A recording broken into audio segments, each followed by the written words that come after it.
Hello, everyone. Welcome to The Artist's Voice, Trenton Doyle Hancock in conversation with Stanley Whitney. My name is Nico Wheaton, and I'm the Public Programs Manager here at the museum.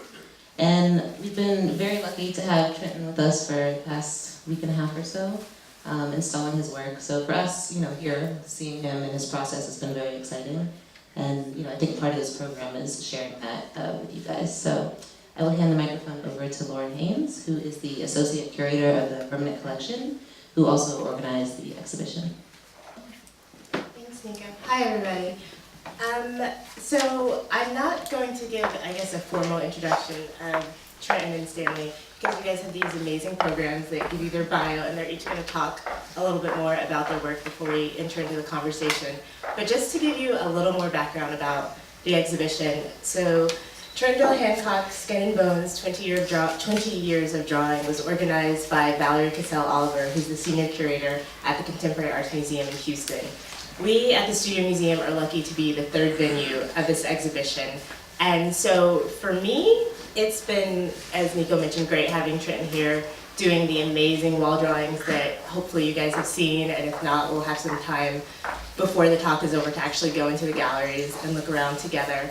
But also just to become more familiar with Trenton and his work. And also, it's great having Stanley here because in the catalog for the exhibition, there's an amazing conversation that was moderated by Max Fields between the two of them that I think was really generative as we started thinking about programming for this exhibition and wanting to talk to Stanley, talk to Trenton, and hear the two of them talk to each other. So, as I mentioned, each of them will present and talk a little bit about their work. Then I'll ask them some questions. They'll start talking. Then we'll make sure to leave enough time for you guys to ask questions, and then end it up with a walk around the galleries. Because as Trenton mentioned, this is going to be the last time he's going to see the exhibition for a little bit. So, does that sound good? Yes.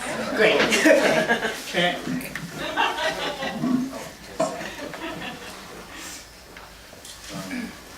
Thank you, Lauren and Nico, for the introduction, and thank you all for coming out, and Stanley for agreeing to talk to me. Let me see, we'll run through these things. So, what's upstairs is, a cross-section of 20 years worth of activity in terms of drawing, and these things that I'm showing you now, some of them are represented in the show, other things aren't, but I'll just run through. This is a miracle machine from about 2006. This piece is in the show. We have the family portrait, but the show's divided up into about 5 different sections. There's the early work, which that section is called Epidemic, and it's drawings as early as from when I was 10 years old, and all the way up into when I was an undergraduate, where I was a cartoonist for the school newspaper. I thought that's what I wanted to maybe do, was to be a cartoonist. If this painting thing didn't work out, then I had a portfolio of cartoons that I could, fish to different newspapers and whatnot. But then, painting kind of took precedence over that. But eventually the cartoons came back, as you will see. This is a piece I did from graduate school. That's from my thesis show called Judgment Number 2, where a character that I created when I was 18, named Lloyd, is sort of yelling at all of these people. He yelled at me first, and then I think I convinced him to yell at other people. This is a piece called 1, 1, 1, and 1. I don't really know what's happening there. So this is one of the 30 drawings, the most recent works that are in the show. It's a cartoon called Step and Screw. I'll only show like 4 of the panels, but it started out as sort of a one-liner about what if my character Torpedo Boy met up with Philip Guston's Klansman, and it was just this 3-panel kind of cartoon thing, which turned into 5 and then 10 and ultimately 30 panels, and underneath that is a frieze of information that acts sort of like a calendar, which charts my life, my family's life, the lynching history of my hometown of Paris, Texas, and Philip Guston's life. So all of those things are kind of tied together. So there's this sort of whimsical narrative that you follow serially in order, and then underneath there's this kind of calendar that jumps around from theme to theme, but everything is, you know, tied together. And it's a, as you can see, it's a lot darker. You know, Torpedo Boy is called over to this house anonymously and gets there, and he's in the dark, and the character's telling him to take a light bulb and step up on a stool and screw it into the ceiling. This was a 10-part series I did in 2003, where Torpedo Boy steals tofu from a bunch of vegans and uses it to purchase a prostitute.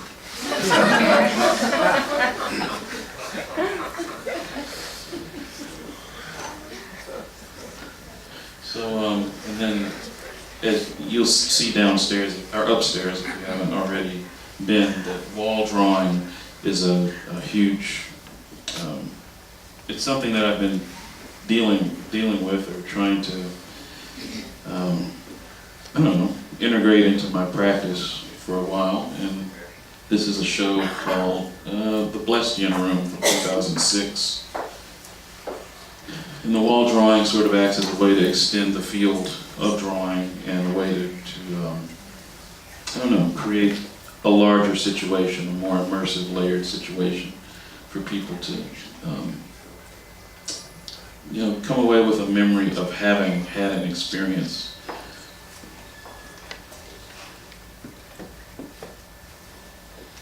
And there's the other side of the gallery without, well, no, there's drawing on the floor, so yeah, there's still. And that's, I'll leave it there, and that's me. Well, this is me, and hard act to follow it. My paintings are sort of silent. I have no story to tell. This is the large painting. I think this is the painting actually is being shown right now in Anton Kern Gallery. Bob Nickus did a show, group show, it's up right now. It's 96 by 96. And my paintings really are just about color. I mean, in a sense, I paint these paintings that are really quite silent, that are really silent, and then try to have a big voice, but totally be silent. So, and I've got this point where I'm really just involved with color. But then color, that means drawing space, and the color has to do with touch. So for me to see these paintings like this is kind of boring, to tell you the truth. They're kind of things you have to really see in person, because you really can't see how they're painted in a slide.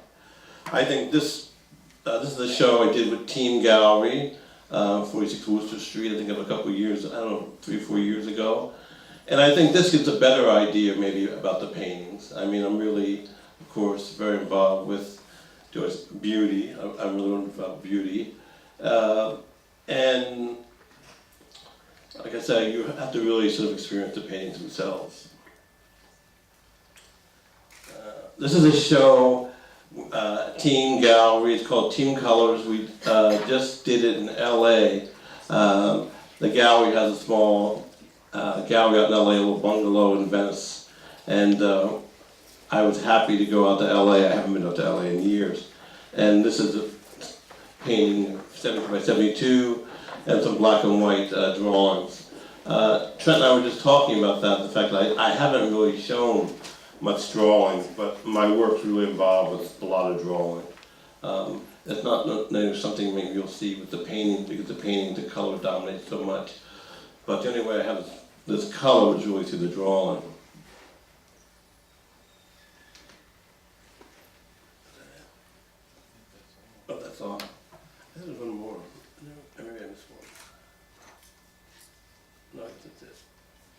Anyway, that's my work. But if you're interested in the work, Team Gallery, go down there, or Anton Kern, and see it firsthand. Thank you.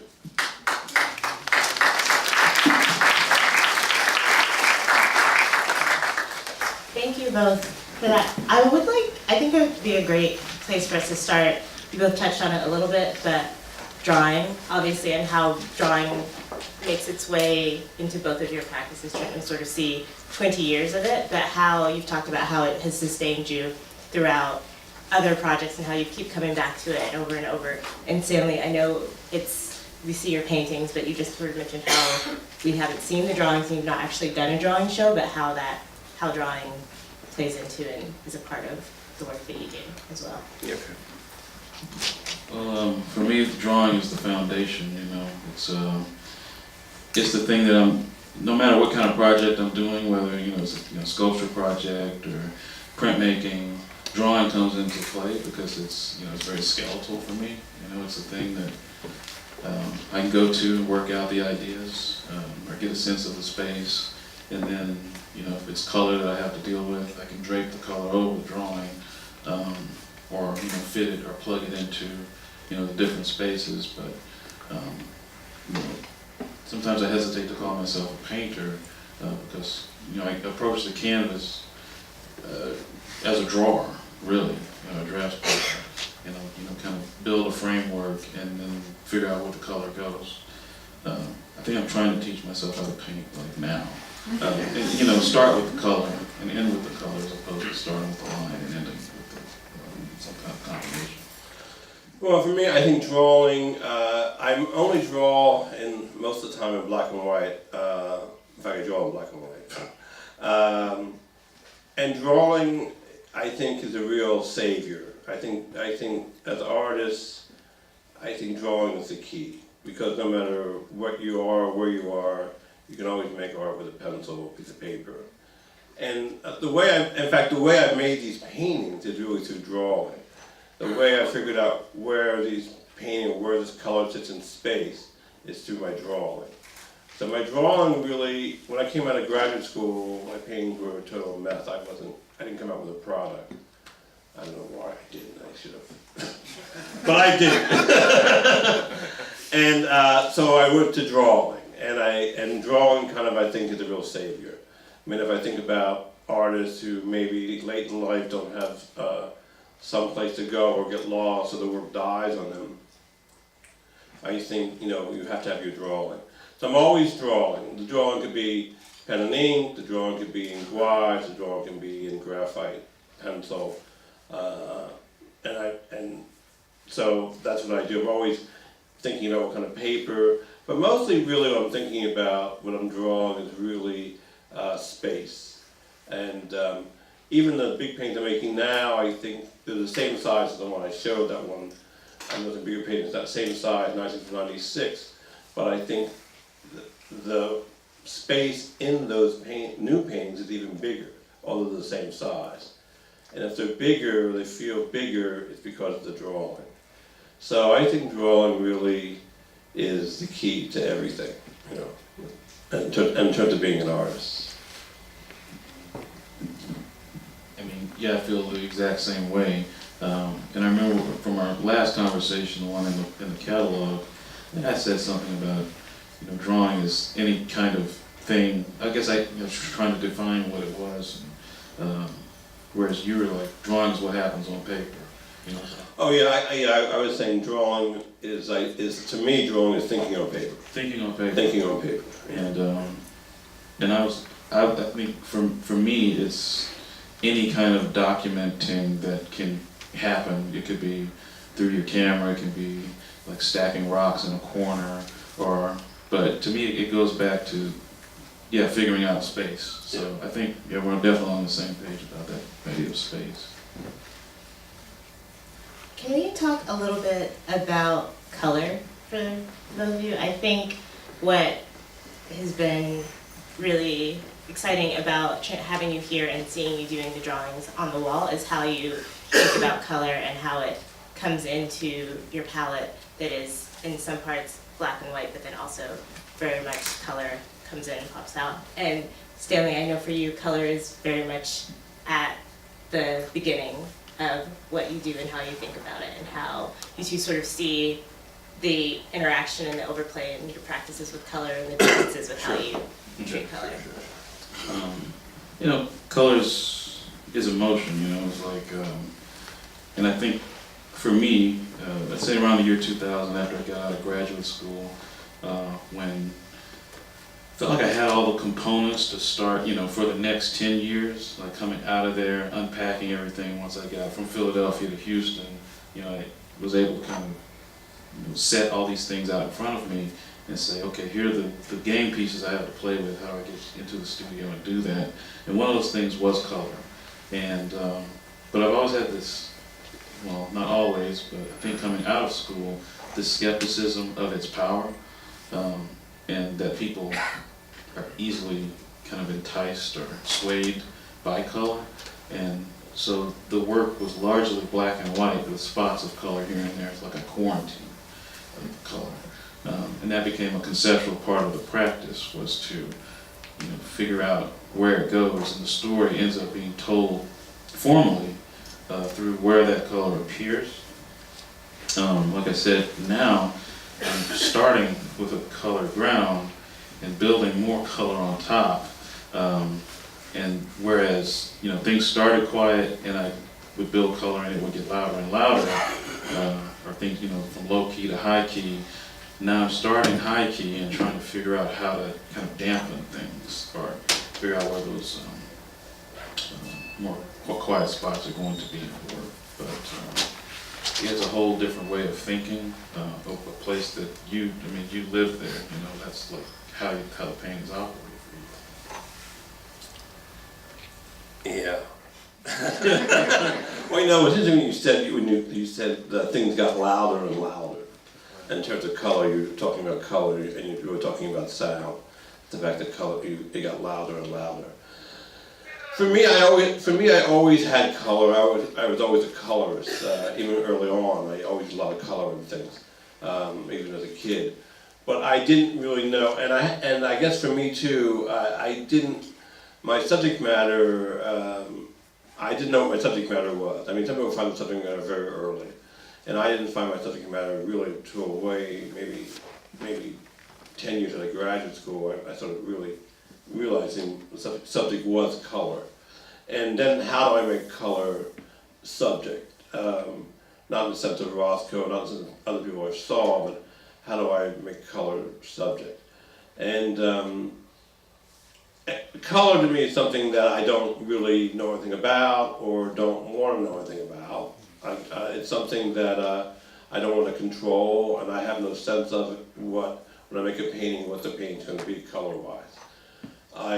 That's where I use drawing, because I have a sense of space, you know, now from drawing so much, I have a sense of that. But to the color, when I make it, I sort of make paintings that I don't know sort of what they are, and it takes me a long time to even see my paintings or even like my paintings when I make them, because the color is so complicated.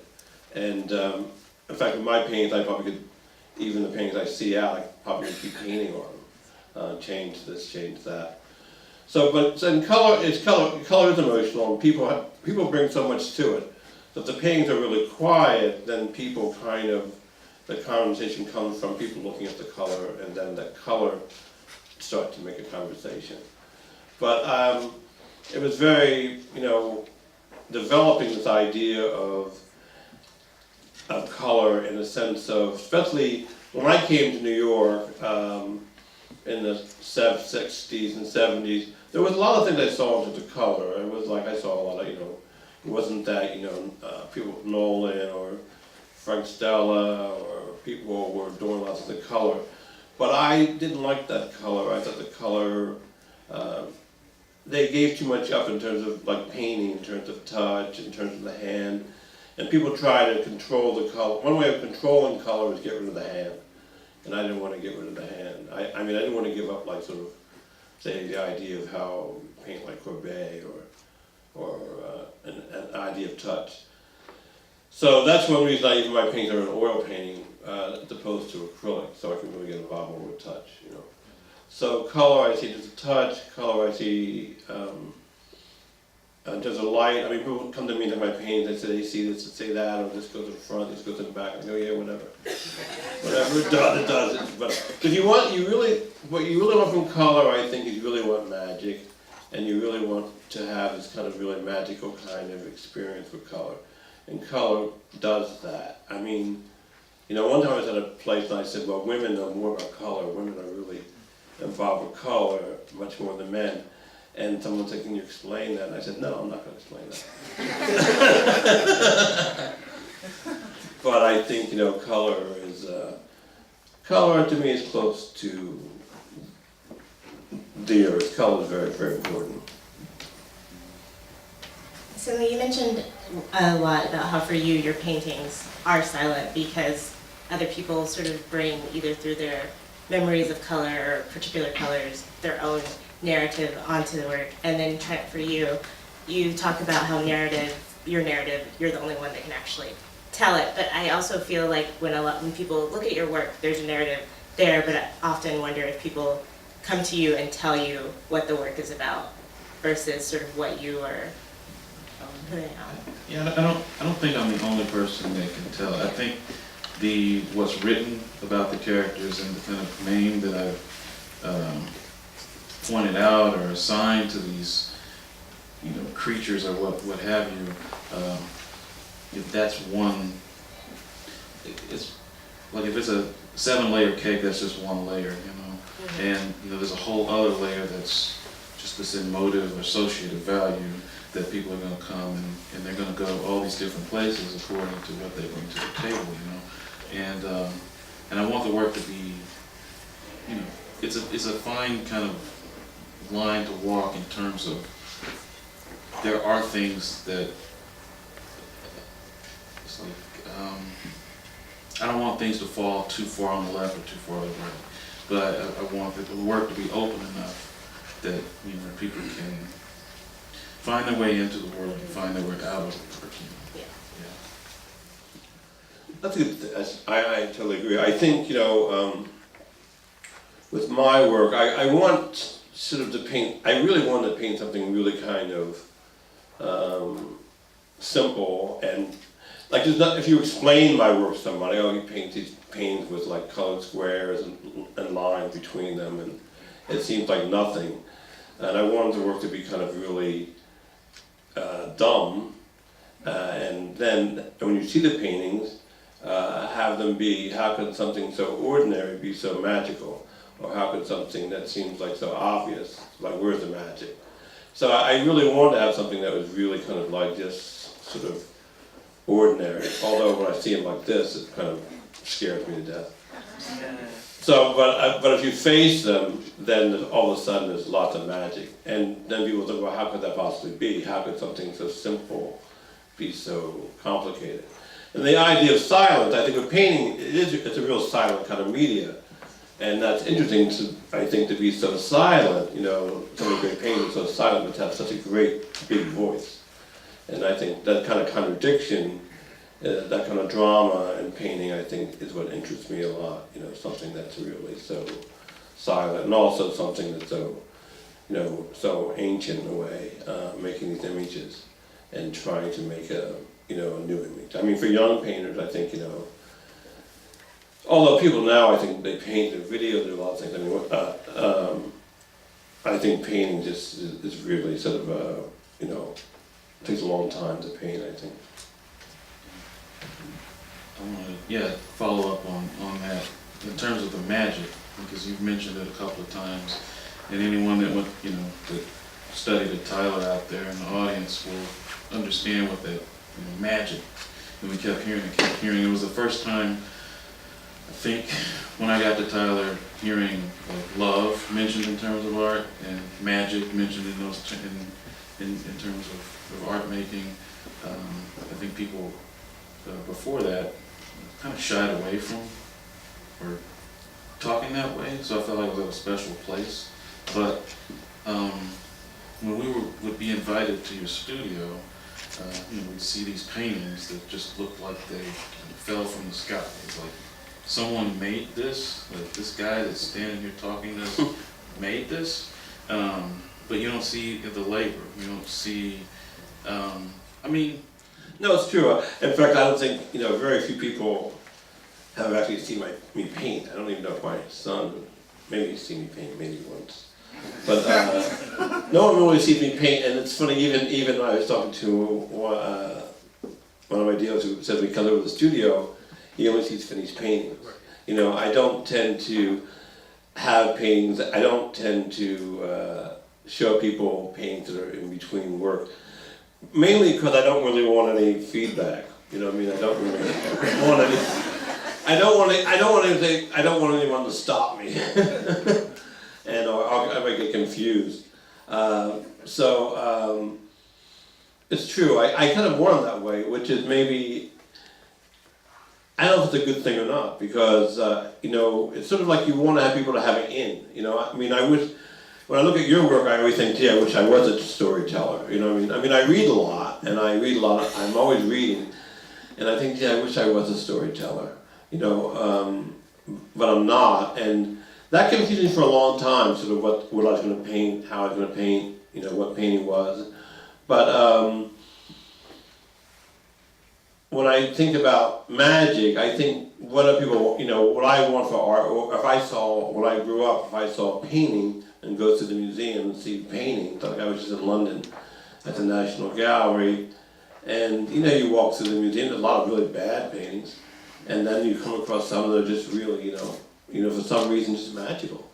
And you look at it and think, well, it's great drawing, it's great scale, maybe it's a great story, great paint, and you think, gee, why is this thing why am I reacting to this thing?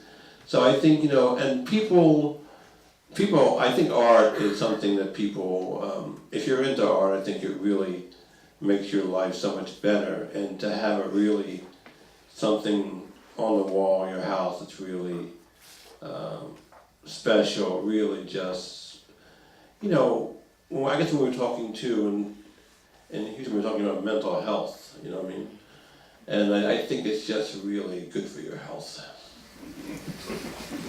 Can you guys keep that? I feel like that part was really interesting, the conversation about mental health. Can you sort of talk a little bit more about that and how painting is good for your health? Well, yeah, I remember when, in the conversation, you mentioned mental health, and I think I wanted to step in and just make sure that I understood what you were talking about. And to me, how I interpreted it was that, having art around you is about challenging something. It's about making the left, the right, or the top, the bottom, and that's what artists do constantly. And if you have that on your wall, or in your space, or in your theater, or wherever it is, it's like you're constantly asking those questions. And when you go outside and things are so fast, when you go to your computer, things are so fast, how do you slow things down and really ask those questions in the same way they were asked, 500, 2,000 years ago? And painting, it doesn't move so fast. It's like it requires you to slow down and, I guess, defragment in a way and kind of figure things out. Yeah, I think so. It's funny because thinking about that, I think when I was young, I was in school in the 60s, and I was in Kansas City going to school, and I remember, a lot of Black Panthers were around. They would say, "Stanley, what are you doing?" And I'd say, "I'm painting," and they would say, "Well, that's nothing." And it's funny because I couldn't really defend it. I really couldn't defend it. So when they came around, I wouldn't answer the door because I thought I couldn't really defend why it was important to paint. Why painting was important. And what I was really doing. I knew I had to do it, and I knew that I, really was going to, risking to do that at a time when it was sort of like a war was going on, and I was in my basement painting. So So I thought about it a lot, like what does it really do? What am I really up to? What does it really give? What is the role of art? What's the role of painting? How does painting really affect people? You know what I mean? Or how does it really have a voice? What kind of a voice it has? You know what I mean? And I think, and it's something that if you can get to, it's a shame more people can't get to it, because if you can get to it, it can really do a lot, and obviously people need a lot in terms of healing, I think. So I mean, I don't think just painting, I think art, just art, not just painting.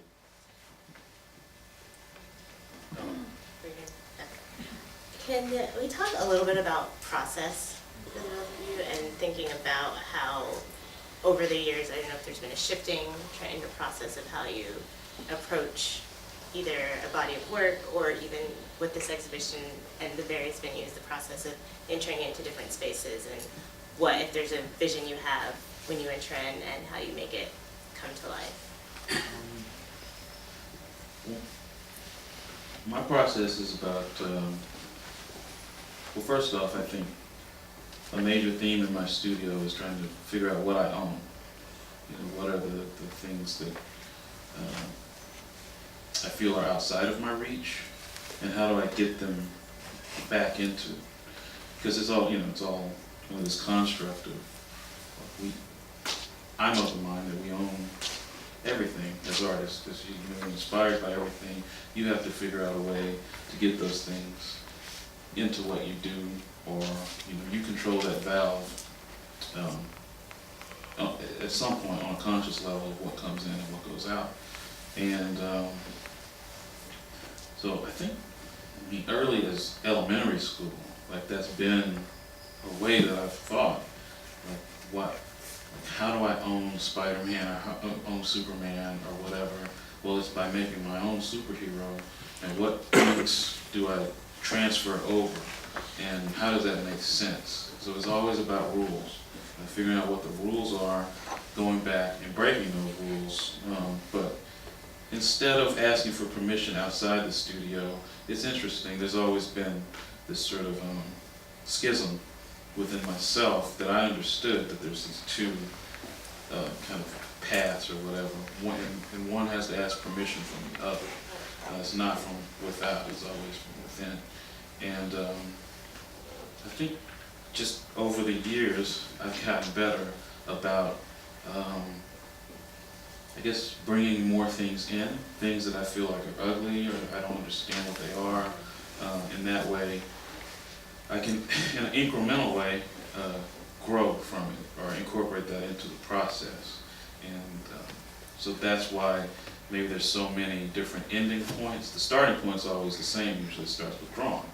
But the end point, it could be ballet, it could be, like now I'm working on film, toy design. So, start from this very, like a place that I understand, and that's kind of central to that solar system. And then I bring in new moons that kind of satellite around.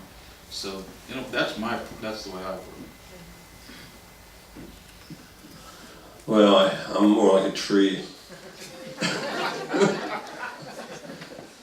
I sort of stay in one place. I'm sort of stay in one place and paint the same thing over and over and over.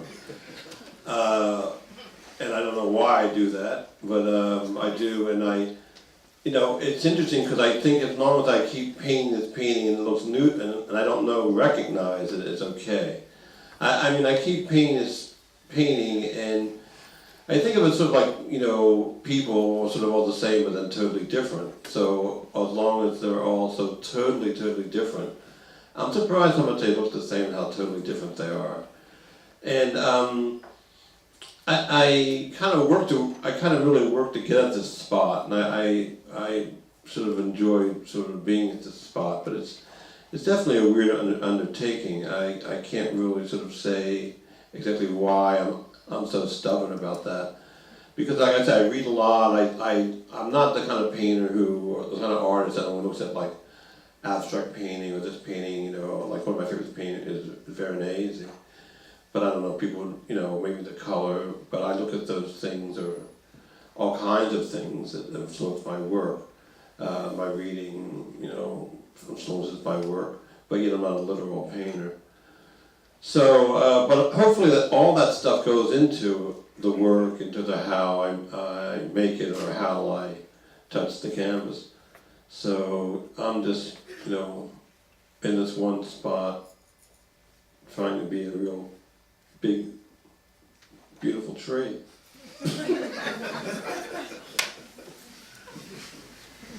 How has, for each of you, sort of your shifting relationships from first student-teacher to now sort of artist, friend-to-friend, has that changed your conversations that you've had over the years, or do you still find yourselves talking about some of the same things that you were talking about when you first began to know each other? I think I get along with Stanley so well because neither one of us changed a whole bunch. Like, he's still the same guy. This thing on. I don't know. Well, I think, I think Trent's such a fantastic artist, and I'm always amazed at the work in terms of where the intellect is and where the play is, and also how much he'll take on, or where he'll grow, and all the things he deals with. I mean, in a way, I'm probably a little jealous because I wish I could make a video or make a story too, but I don't. And so, I mean, our conversations have always been sort of just about the art, I think, and I'm always, and the intellect. I mean, it's really the intellect, and that I think is really the thing about Trent's work, is the intellect in the work. So, and it's interesting because it's so playful, and yet it has so much intellect, and it's so there's a lot of things about the work, how tactile it is. So I think it's interesting because we're so different kinds of artists, but yet then we have a lot in common, which I think people may outside not see or sense. Maybe I don't know. I think it was in terms of like how ravenous you were, and so when I got to Tyler, it was like I understood that you saw a lot of art, and you were always going out and seeing art. And that stuff was, when it goes into your eyes, it becomes you in a way. It's like you're absorbing these things. And, I felt the same way, and I wanted, it was interesting to see how you translated everything into this one thing, focused. And for me, it was always kind of overwhelming because I did want to do all these different things. And I didn't know how to kind of corral it all. I mean, that took a while. After getting out of school to figure that out. But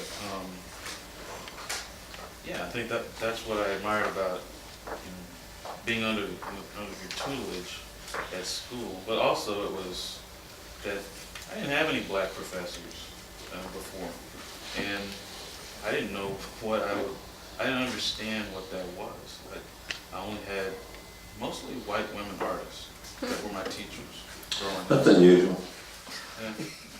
I mean, that itself is unusual. But it's funny you say that, because we talked about that in the catalog. When I grew up too, I remember I ran into a black professor, Bob Reed, who just passed away at Yale. And when he was at Yale, he was at Skidmore. And I remember running into Bob Reed. He was running a program called Summer 6 in Skidmore. And he must have been in his maybe 30s, at the time. And I was shocked. I thought, I thought maybe I was the only black artist around. I was totally shocked. I thought, damn, I had no idea. It was amazing. And then when Trent told me that, I was like, really? Because I thought, wow, I thought that was long past, gone. And for me, it was a real weird phenomenon. I mean, I remember it to this day, And when you said that, I was really shocked that was still the case, that you had not run into anybody at all. But, hopefully that's not the case anymore. Right. Yeah, I think it's getting to be a rarer and rarer experience. But, the other thing that was exciting to me, and I'm always interested in tracing this kind of lineage, was that you had direct contact with Philip Guston. Like, he was mentor, or what was your relationship? Yeah, actually, I then saw Gus in the summer program at 6 in Saratoga, and it's funny, when I met him, he was becoming a figure painter, and I was fighting my way into abstraction. So it was a funny kind of passage, and he got me to a scholarship to come to the studio school in New York. That's sort of how I came, although I left there immediately. I didn't stay. But he was very important because, he was this older man. I mean, maybe when I met him, he must have been, I don't know, I couldn't tell him between 40 and 50 then. Now I can, of course. And he was so excited. I remember walking on the street, and he got so excited about this. So we saw this red car with an interior, and he got so excited. I thought, this old guy's so excited about this car. It's a red car. I thought, yeah, I'm not excited. I mean, okay, it's a car, big deal. He was like, look at this red. Oh, I don't know. So, and he was so excited about, he would look at P&L for 10 and get so excited. I was like, wow, this guy's, he's like, it was like the first time I really ran into a painter, someone who really was a painter. So, but he was someone also who was very self-involved. So when I came to New York, I remember I was up for the draft, my girlfriend left me, I quit the studio at school, and he just said, look, Sam, just go paint. I don't want to hear it, just go paint. And I didn't really pursue him after that so much, But I learned a lot from Gustin. It was really like just the witness being around an artist. Really someone who was just, those abstract expressions, they were just like, it's everything. I mean, their art was just, it was like communism, like religion, They just, and if they didn't like your work, they would tell you, that's crap, that's shit. What are you doing? They were some really tough people, and he was. So I got a really sense of really how tough it was, and what it was, and also had the sense that you really had to tough it out. There's a sense of those guys that you're going to tough this out. It wasn't going to be an easy journey. It wasn't going to be something that you would find just by chance. You had to really, dig deep and work hard, and. So that's what, sort of Gustin really, like I said, I think I maybe talked to him 2 or 3 years, maybe 4 years. But I learned a lot. I don't think I even went to a studio once, but we would see each other and talk, or have coffee, or something like that. And I just learned a lot. Just the experience of being with him was, a lot. I kind of felt the, maybe a secondhand, almost firsthand bit of that, when I got to Tyler, like that sense of what it means to be an artist and really function, and continue on and power through it, and that artists, they develop at different paces, and that there's a certain amount of patience or whatever that. I don't know, at least I kind of gained that patience in terms of going to galleries and seeing what artists are going through and what they're trying to work through from show to show, and not to be, of course I'm judgmental, but maybe not as, it's not as black and white. It's, everybody's kind of going through something. Yeah, now the art world's really, it's very complicated. Our world now is so much bigger and so many more things, in the art world. Now I think if you're in art school, you're already in the art world, And I think before, when I went to school, we weren't really in the art world, and the art world was a very small world. When I came to town, you would see all the artists. There were a lot of art bars. You could go hang out with people. If you didn't talk to them, you could see them. You could have beer with de Kooning. You weren't able to talk to him, but he'd be next to you. Pretend you had a beer with him anyway. So, but now it's a lot. There's just so much going on, so much happening, so much to go through. And there's so much in terms of, contemporary history, from 40s to now. I mean, that's so much happened. So it's very, very different. And so, I mean, even, anyway, so, but even when I came in town, I think people said, oh, it's just what you think about at the time, and people said, oh, you're paying so much rent, and of course, there wasn't wasn't a lot of rent, but you thought it was, because they were paying $50 a month, and you were paying $300 a month. So things were different. But you find a way. I mean, if you're the artist, you find a way. I mean, you find a way. Nothing gets in your way. And I think when I taught, I really always wanted to have it so I didn't get in anyone's way. I mean, I tried to get out of their way, because I never wanted anybody in my way. So I try to stay out of people's way, do as much as I can, but get out of the way, what I mean? And let people really, find out what kind of artist they want to be, lots of choices, the kind of artist you want to be, lots of choices, and just go at it and do that. And art school is a way to really just gain your strength. And so when you come out and the shutter opens and you go right down to the coal bin, have to dig your way out, you have the strength to do it.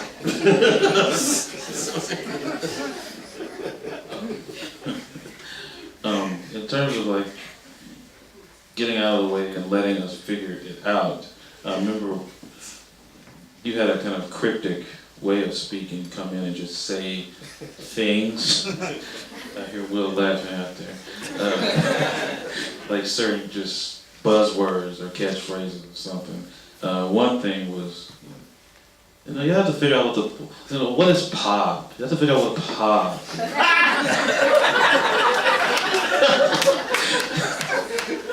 So I didn't know what the hell you were talking about. I was like, pop? A Warhol? But it's what I get it now, and it's something that I'm in control of in the studio, and I feel like I am moving forward with this idea of where I stand in terms of popular culture and the development of where fashion is in the work, what the music is that's associated with the work. Yeah. Like all of those things now are things that, like, with this show happening, it's interesting. I've come to a place of like a new beginning, and things are taking off in a way, and I feel maybe like I did when I just got out of school, and whereas pop wasn't necessarily, it was sort of on the back burner. Back then it was incorporated in the work in terms of the kind of line that I was using, like that calligraphic line that I inherited from Disney or whatever, cartoons it was.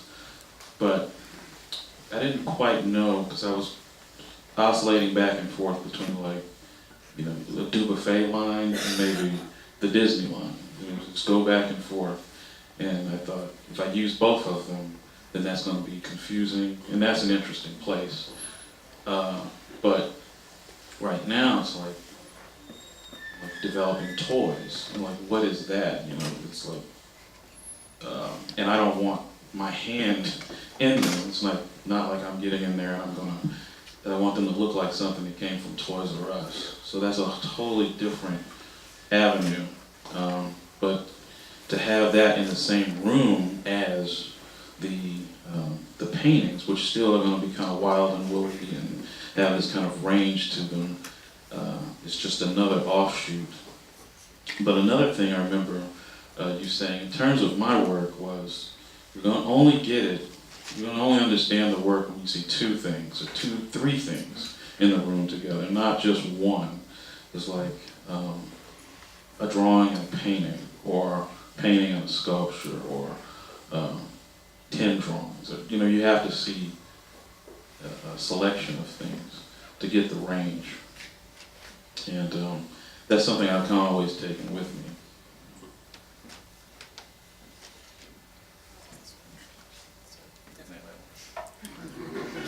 Well, I haven't talked for a while, but when I was thinking about the idea of pop, I think I was thinking that in art school, you don't get much, I think in painting, they tend to not really deal too much with like Warhol, They don't really get too much of the sort of pop art, sort of like, at least I'm thinking about the art schools I went to, I even think Tyler, there wasn't a lot of people who were painting that way. And it wasn't really encouraged so much. I mean, you sort of come out of the French tradition, the Bauhaus or that. And I think, and then you get out of school and you're sort of all of a sudden confronted with the real world, you know what I mean? And of course art school is good to be out of the real world to sort of, gain strength before you go back into it.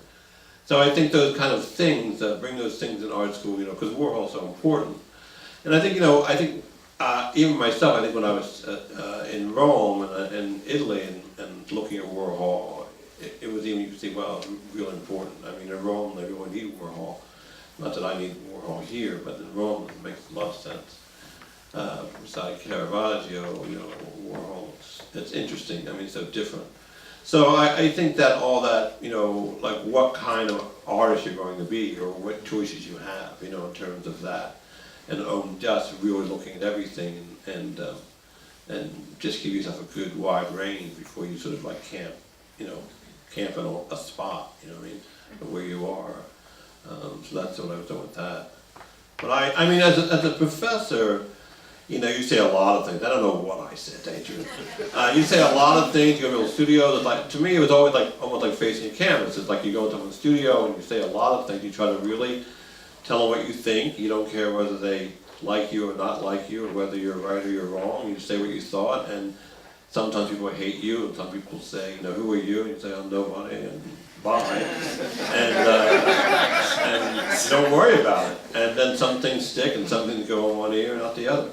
So you just try to be as helpful as you can to try to really inspire and clarify and have an effect. So give them something to think about to make their work stronger.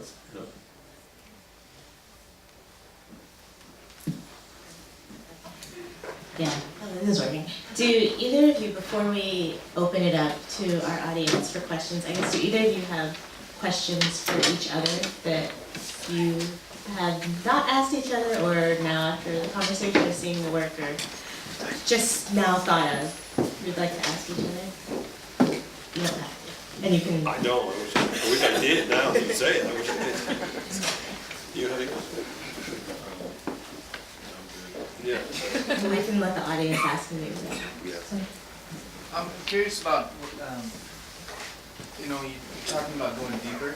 Like, what do you mean? Like, what do you mean?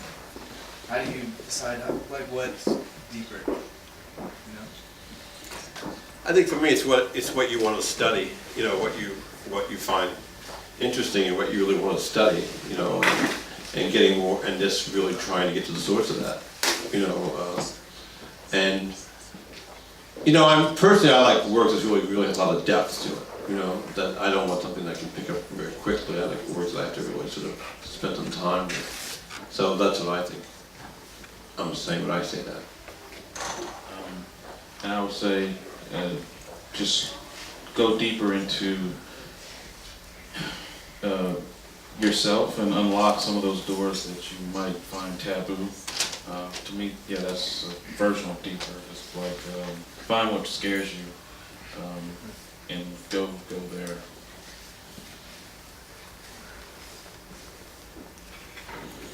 Sorry, we're kind of dealing with a town hall situation with 1.5 mics. So if you have a question, just speak up really loud so everyone can hear you. Sorry about this. You first, and then so you go first. Do you see the mounds and vegans as good guys versus bad guys, or are you presenting a conflict without judgment? It's definitely a conflict. Sorry. Repeat. Oh yeah, he was saying, do I see the conflict of the mounds and vegans as good versus evil, or is it with kind of neutral or without judgment? It's more from this standpoint of giving people choices, and by I guess the amount of work that you see,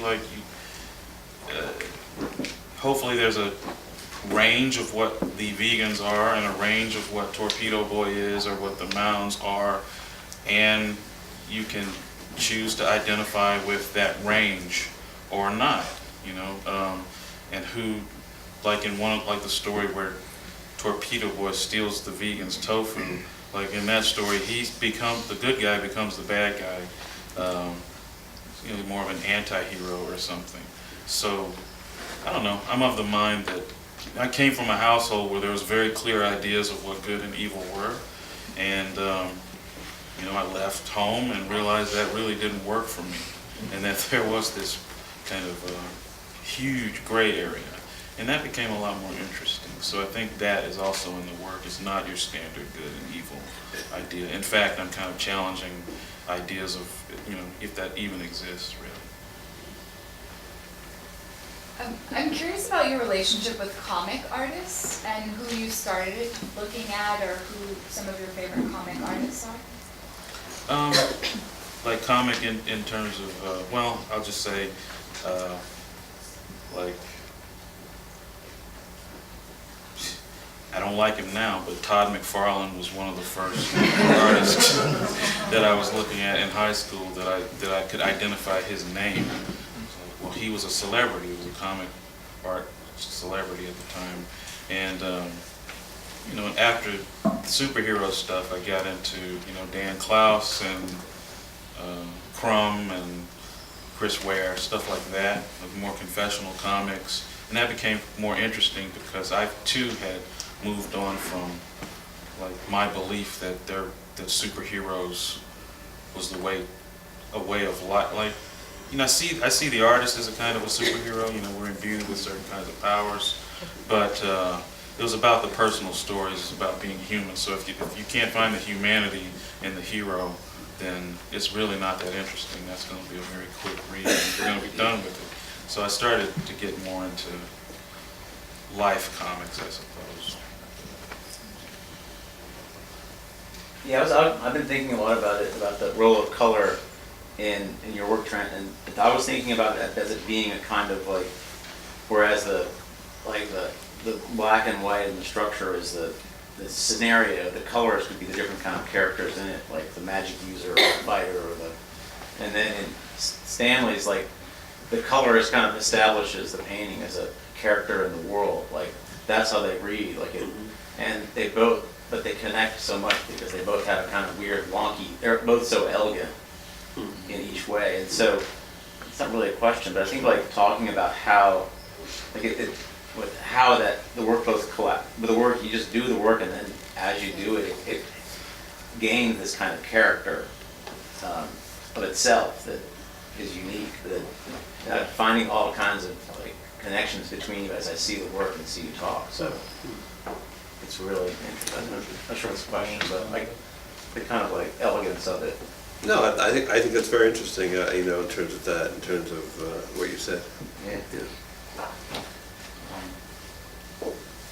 I remember doing studio visits in Boston at BU and seeing these students there wasn't a lot of pop there, you know, they were looking at Fragonard and, you know, these older examples of artists. I mean, there's probably some BU people out there, but and I was impressed in how they used color and how they used the kind as notation, like to create, you know, make figuration.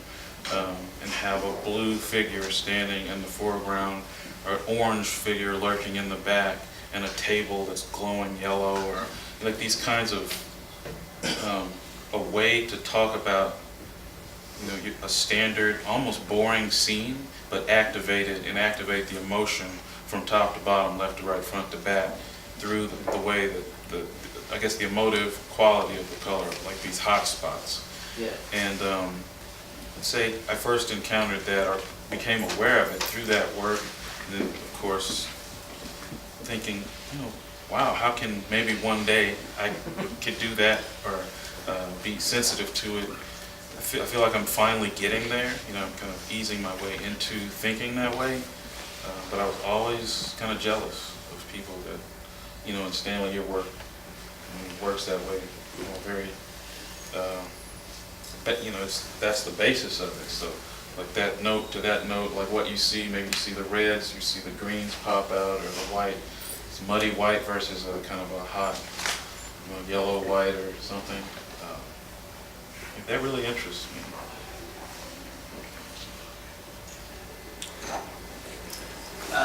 Stanley, I know you touched on how beauty is reflected in your work before, and this question is for Trenton and Stanley. I'm just curious, I see beauty in different ways as an abstract concept in both your work. And I'm always curious to ask, and I don't think all good art has to be beautiful. I think ugly can be interesting in a sense too, but for you guys, I see beauty coming through. And I'm curious as to know, what does beauty mean to you as a concept, and how do you project that into the work? Gee, I'm sorry I brought it up.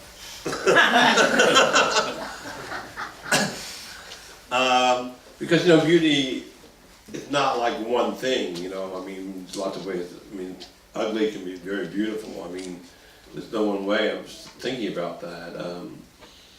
But I think the idea of beauty, or or being very loving. I mean, these are things I think really, if you bring up, it's just like, impossible. You know what I mean, to really go there.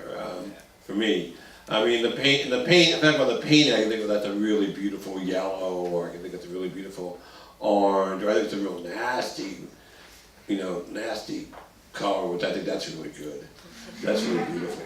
So it's all kinds of things, you know what I mean? It can be a really, funky black or something like that. And I think that's great to have that there by that yellow. So it's all kinds of ways of thinking about, beauty in the world and societies, and what's beautiful, what isn't beautiful. And so you kind of want to, for me, I think about the world and all the world and what that is, what beauty is. And when I remember I was in the car or something, and there are all these women dressed just gorgeously, just these beautiful women, and all this color, but behind them was a big pile of shit. You know what I mean? And it was just, I thought, wow, it was just incredible, all the shit and then all the beauty all at the same moment. It's like life and death so close, you know what I mean? Almost like that. So I don't know, what your idea. There's lots of ideas, about beauty, and you just kind of want to try to take it as much as you can. Well, I remember you used to always say it's got to get ugly before it gets beautiful. Like when you're painting, like if you go straight for the beautiful, basically what you're doing is going straight for the pretty. But it's got to get to the point where it's almost lost. And it's unbearable before it can become something that's, you can even begin to think about as beautiful. But I remember, I mean, this is I don't know, it's a way for me to interject this story. I was at the Prado, and I always loved this painting by Roher van der Weyden. It's like Christ being, taken down from the cross. And it's like, oh yeah, I can't wait to go in this room, even over, Garden of Earthly Delights. And that's the room I needed to get to see this painting, because it really glowed in all of the art history catalogs that I've seen it in. Like, I had done my own versions of it, even. So I get in this room, and I had kind of fancied myself as graduating past my childhood, Christian upbringing to this place of, I was just trying to be more understanding about mythology and storytelling, and had a broader view of what all that was. But I get in this room, and I was brought to tears by this painting, and it was like, what is happening right now? Is it because I wanted to see it my whole life? It's like, no, it's something else. And at that moment, I got a sense of there's something embedded in this work. Like, there's true crying in this work. And that to me was a kind of beauty. And I could see why people would convert to Christianity after looking at the painting. Not that it was, I didn't go back and go home and go to church immediately or anything like that, but I understood, you know, why they would hire these people that were creating magic, basically, and a kind of beauty that is sublime, like beyond what human beauty can be defined as. And somehow in the paint, it was there, and I got it. And that's a test that I take with me now to museums, to galleries, to people's studios. It's like, can I see you crying in the work? Can I get a sense of the tears? Have you explored that range yet? And there's a lot of artists that just haven't. Maybe they're scared to go there. I don't know what it is, but yeah, it's a rarity, I think, now. But I saw it in that painting. I see it in Stanley's work. This idea of here's what makes me happy, but here's also what just tears me up, and that's beautiful. That's called the Stendhal syndrome. When you get in front of a painting and do that. That's happened to me too. Yeah. Trenton, there's a lot of humor in your work. How would you say that you work either with or against humor in your process? And do you find it a challenge? I was looking for where the voice was coming from. Could you raise your hand? Oh, okay. Hi. So about the humor, I probably get more inspiration from comedians than I do painters. I'm always looking at comedy. Before we go to sleep at night, my girlfriend's out here, we put on Louis C.K. or Bill Burr or Richard Pryor, or just a range of different comedians. Sometimes we'll just pick a random comedian and see what they're up to and check them out to see if we laugh. And that's always the test. If you laugh, if you don't laugh, something's wrong. But I find that a great experience to go into a museum space or to the space of art and be able to laugh. I just talked about crying, but I think laughing is a whole other kind of response that it's like when people are sad, they might laugh. Obviously when you're happy, you might laugh, but tears of joy, and it's like crying and laughter mixed, so these hyphenated laughs, laughing because of fear, how absurd something is. So I think I always kind of want that to be part of the hyphenated phrase in my work, and I work very hard to keep it there. Not as a way to sugarcoat anything. If I'm approaching something that I feel is a serious topic, maybe there's humor there because there's a kind of absurdity to the fact that this phenomenon exists, and I want that to be there. So there's all different kinds of ways to tell a joke. That's why I keep sketchbooks. I'll draw things 100 different ways, and maybe one or two of those things get lifted out of there because that was the optimal, experience. And I could get the laugh or not get the laugh. I'm also in control of not having that humor there, but I definitely have to see value in it. Yes. I had a question for, Stanley and Trent about, you guys were speaking earlier about how space is constructed within your work, but something I found really interesting is that how the work is also pulling in, or is in conversation with the spaces which it's displayed. Staring at Stanley's painting here and how the arches over your painting kind of interacts with the architecture around the space in which it's presented. And then Trent, you're pretty much painting on the walls. I remember, speaking of humor, the one piece in which I think Torpedo Boy is dealing with the shit of the world, but it's written as if Torpedo Boy wrote it on the walls with his own shit, which I found very interesting. So I wonder if you guys could speak on that.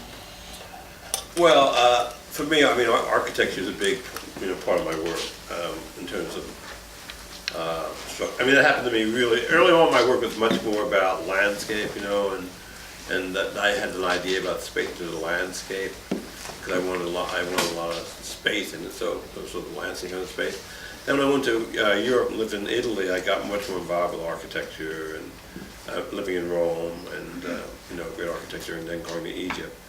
And so yeah, definitely I want to work. I mean, for me, one of the best things I like to do is put a painting out by the window, and have a show where I have a painting in a window, and whether people look at the painting, look out the window. And I always like if the painting holds up. One time I went to a collector's house, they had a big window overlooking Vienna, and they put a painting right, between the two windows, and the painting held up. I mean, the painting was interesting, maybe more than looking at the window. So that kind of idea, I spent a lot of time in high school looking at the window. So, I mean, architecture is a big part of it. I mean, I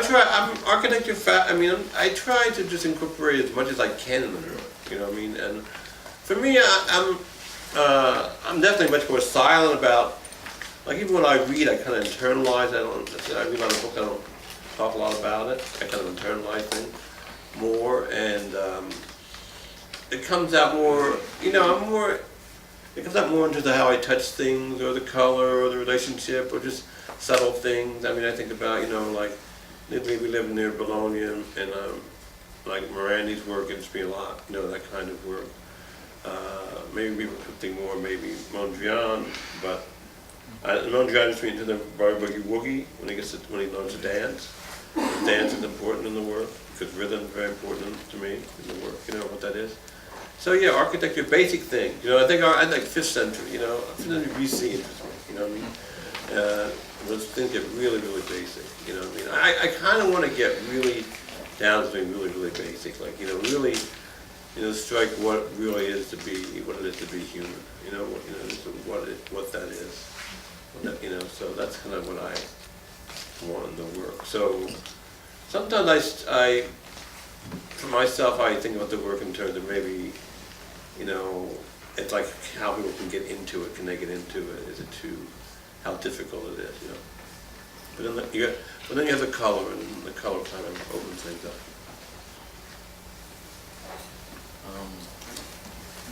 I like what you were saying about it's the different spaces, the architecture within the painting itself, but obviously for me, I'm responding to architecture once I get into the space to do those wall drawings. But it's to tease out the very unique or particular psychology of the space. So by accentuating or calling attention to the height of the ceilings, to some kind of curvature of the wall, or I don't know, the length of a space.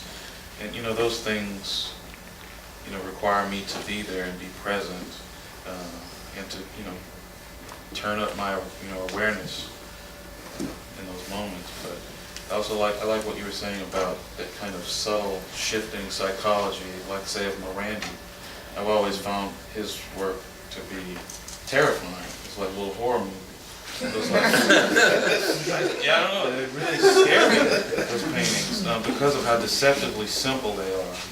Go from one plane of color to another plane of color, to have something shift, and the gravity within the paintings are so, almost like a serial killer, he's able to kind of shift that weight. I think he was, Magritte was definitely more successful than Magritte before Magritte. Any other questions? Back there. There was one.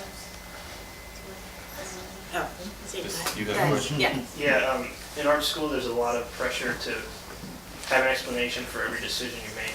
Terrible. Both of your work, there seems to be an element of, I'm not sure where that came from. So I'm just wondering, to what extent do you think an artist should be aware of kind of the decision making? I think people should be allowed to just not know. I mean? I think it's such a young artist, I think you should be allowed to say, I don't know. And just be able to try. I mean, because you kind of want to work without fear, or you kind of just want to be able to just, if I think of all the things I didn't know, the paintings I liked and didn't know why. I remember when I was in New York, I saw of art and women painting. I liked it, but I thought, what the hell is that? Line in the wall, or sit in front of a Pollock and it'd be, you know, at the Met, and I loved it. If someone said, well, why do you love it? I wouldn't explain it. You know what I mean? And when art school, when I see people have to explain their work, I think, why do you have to explain it? You know what I mean? It's just kind of, I mean, you kind of just figure it out, you know? You kind of want to, for me, I think, you know, you should be able to really make a lot of mistakes and just play, you know, play. You know what I mean? And out of play, you know, some things will happen, you know what I mean? But I think early on, I mean, I can explain my work now. I can explain to Black Panthers why I'm doing it, you know, now. But at that time, I really couldn't, you know what I mean? You know, and they would look at me like, anyway. So I think, you know, you just should be able to, if you know, you should be able to say, I don't know, that's fine. I think that's a good answer, like, I don't know. You know, I don't know. If you do know, you know. If you don't know, you know. Or why make something up or want to try to, you know, scratch your head and the guy has the right answer, I think. No, I don't think that's what art's about. And I think it's important to kind of be able to protect that mystery or mystique within the work. But what I do think is important is for artists to understand what, you know, have the work here, and what are the circumstances that made the work. Be able to, you know, definitely pin that down. And, you know, that'll come over time, but, you know, the weather conditions that kind of form that thing. Maybe that thing to you is still mysterious, but to understand, you know, what the conditions are that are around that work is, you know, I time and time again I'll go into a gallery and I'll love the drawings or whatever it is on the walls or whatever art it is, and then and I hate reading statements, and I'll go read this statement and I'll go, oh fuck, the artist, either they don't get it, or they don't get what they've done that's so special, they accidented into this amazing stuff, or they're just scared to say what it really is because it's the unpopular choice, to say I don't know. But, you know, they make this stuff up because people kind of expect it. But, I don't know, but to know those conditions, I think, around the I don't know is pretty important. So I think now we should go upstairs and spend a little time together.